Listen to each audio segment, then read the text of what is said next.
When you look at Avia Solutions Group, you started the business 20 years ago, and relatively back then it was a much smaller fleet. Today you're sitting with 220 aircraft, significantly quite larger.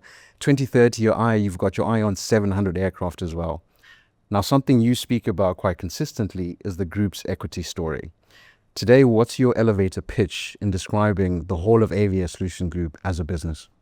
So answering to the first part of the question, yeah, we started the business 20 years ago as an outsourced service provider to the airline companies, basically in main streams of their spendings. Would it be maintenance or training or ground handling? But it was just the beginning and basic of our group. Today, elevator speech is very common.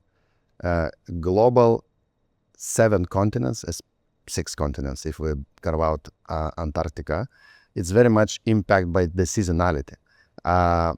Europe, biggest market in the world, is 1.2 billion passengers out of 4.9. It's very much locked in one continent, and within 6 hours flight, there is nowhere to fly to catch the sun. So that's why people planning their holidays in summertime.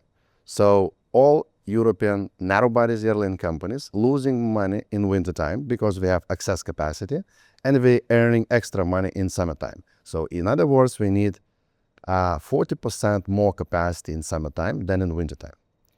But if you look globally, other 5 continents, we have slightly different peaks, and in many cases we call it counter-cyclical. It's shorter, 3-4 months, in some cases 5-6 months. And those countries never ever were thinking about opportunity to add more seats for their clients, keeping the same ticket price and earning more revenues during their peak seasons because of the several main entry barriers and circumstances which for many years was in this ecosystem.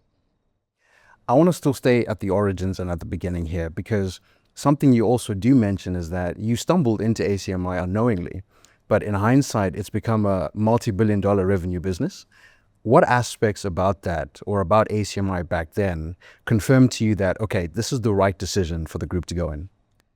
20 years ago, we were thinking and silently talking about what would be the future scheduled airline company. And actually, in my one of the first interviews, I said that, after 20 years, airline company would be brand and selling platforms and network, and everything else you can outsource. By that time, 20 years ago, we were not so advanced and skillful leveraging fleet between different continents.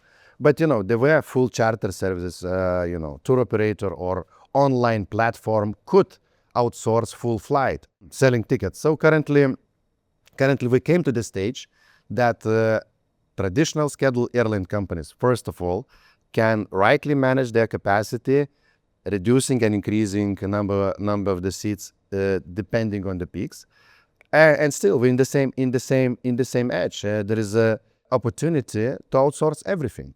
And very important, our beginning of the group plays very huge role in the Avia Solutions Group, because flying with 220 aircraft, it's impossible without backing of the strong maintenance company. It's impossible without backing of the strong training organization, without participating in the pilot training ecosystem, without supplying different other fields and services. So actually, we have plenty of smaller companies in our ecosystem. We call them our partners because we are participating and helping to educate customers as well about outsourcing during the peak. But for them, it's very complicated to grow because we don't have sizable support infrastructure from where we started our business 20 years ago. If you could go back with what you know now, would you do something differently? I think if we look to the best examples in the world of the leading companies, I think more or less we passed similar legacy. We did mistakes. We were learning by doing. We were searching for their own model.